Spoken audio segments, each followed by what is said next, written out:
السلام عليكم. لا تنسوا الاعجاب بالفيديو والاشتراك في القناة تشجيعا لنا لنستمر بنشر المزيد ان شاء الله.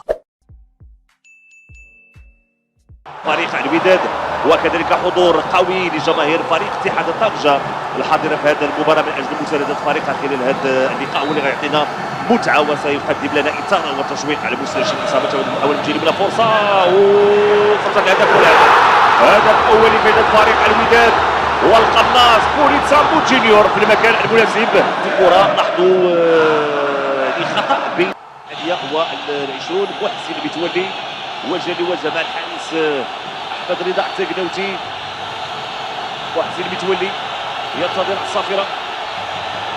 محسن متولي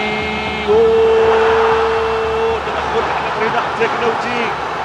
تصدي ممتاز من احمد رضا التقناوتي الذي يبعد الكره وبالتالي ادخال ضربات في الهدف كان محقق من نقطه الجزاء. اذا محسن متولي لم يتمكن من تسجيل هدف التعادل.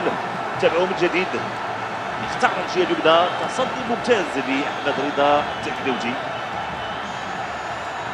من جديد محسن متولي اختار الزاويه تصدي ممتاز وابعاد الكره بهذا الشكل وبهذه الطريقه. فرحه كبيره جهودات جلالته في تطوير الرياضه المغربيه وكذلك بالقاره الافريقيه. والمغرب كان دائما وسيبقى يتقاسم التجربه ديالو مع جونيور. يظهر من جديد وهدف ثاني للوداد. تمريره ممتازه من الجهه اليمنى. بولي سامبو جونيور في المكان بشكل جيد لهذه التمريره من الجهه اليمنى. لاحظوا طرحات الكره بشكل ممتاز والكره في الشباك. تمريره ديال اللاعب والمدافع ايوب العبلود. لاحظوا التمريره ايوب العبلود في فرصه الهدف الثالث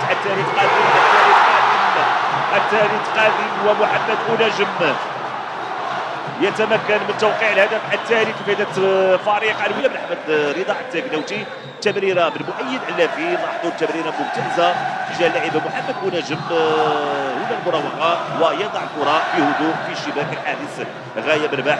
لاحظوا كره طويله من احمد رضا التقناوتي مشات الكره لمؤيد علافي. لاحظوا التمريره تمريره ممتازه محمد أنجم المراوغه والكره في شباك غاية مرباح. هدف ثالث لفائدة فريق الوداد. الوداد تدخل وابعاد الكره للزاويه. كانت فرصه بواسطه لاعب هشام بوسفيان. من جديد سيف الدين بوهرة يبرر للاعب هشام بوسفيان. السلام عليكم. لا تنسوا الاعجاب بالفيديو والاشتراك في القناة تشجيعا لنا لنستمر بنشر المزيد ان شاء الله.